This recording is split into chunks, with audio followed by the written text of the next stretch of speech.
December 5, 1945. The Second World War had ended just months prior.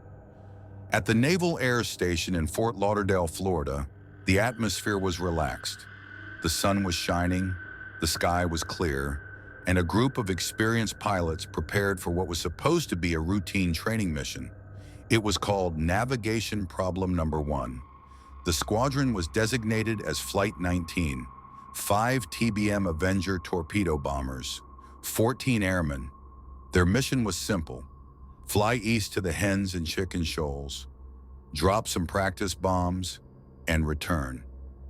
But they would never be seen again. The flight leader was Lieutenant Charles Taylor, a veteran with over 2,500 flying hours.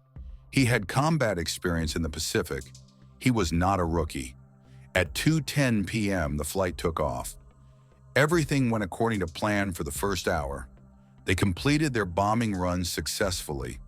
But around 3:45 p.m., the control tower in Fort Lauderdale received a disturbing message. It wasn't a request for landing instructions. It was Lieutenant Taylor.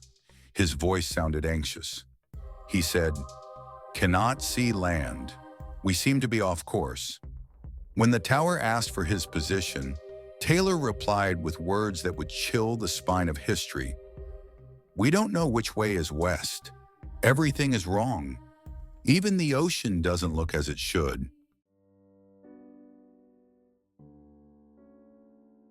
Panic began to set in. Taylor believed his compasses had failed. He thought he was over the Florida Keys, hundreds of miles off course. In reality, investigators believe he was likely over the Bahamas, exactly where he was supposed to be. But disoriented, he ordered the fleet to fly north and east, thinking he was heading back to land. In truth, he was leading them further into the vast open Atlantic Ocean. The weather turned. The sun set and a storm began to brew. Radio transmissions between the pilots were intercepted. Some of the junior pilots argued. They wanted to fly west. "If we would just fly west, we would get home," one voice was heard saying. But military discipline prevailed. They followed their leader into the darkness. By 6:20 p.m., fuel was critically low. Taylor made his final call. "All planes close up tight. When the first plane drops below 10 gallons, we all go down together." Then silence. The ocean swallowed Flight 19. But the tragedy wasn't over. The Navy immediately launched a rescue mission. A PBM Mariner seaplane with a crew of 13 took off to hunt for the lost patrol. At 7:50 p.m., a merchant ship, the SS Gaines Mills, reported seeing a giant fireball in the sky. The PBM Mariner had exploded midair, likely due to a fuel leak.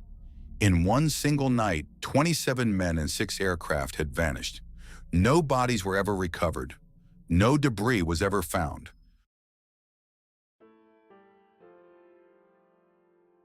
The official Navy report initially blamed pilot error, but was later changed to causes or reasons unknown to protect Taylor's family. This ambiguity sparked a fire. How could 5 planes and a rescue plane simply cease to exist? In the years that followed, writers pointed to this exact event as the year 0 of the Bermuda Triangle legend.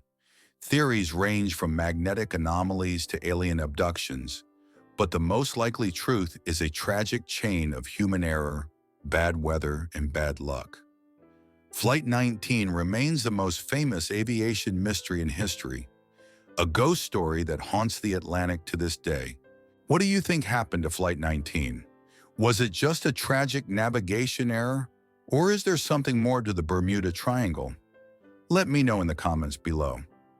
If you enjoyed this journey into history, please subscribe, like this video, and share it with your friends. See you in the next mystery.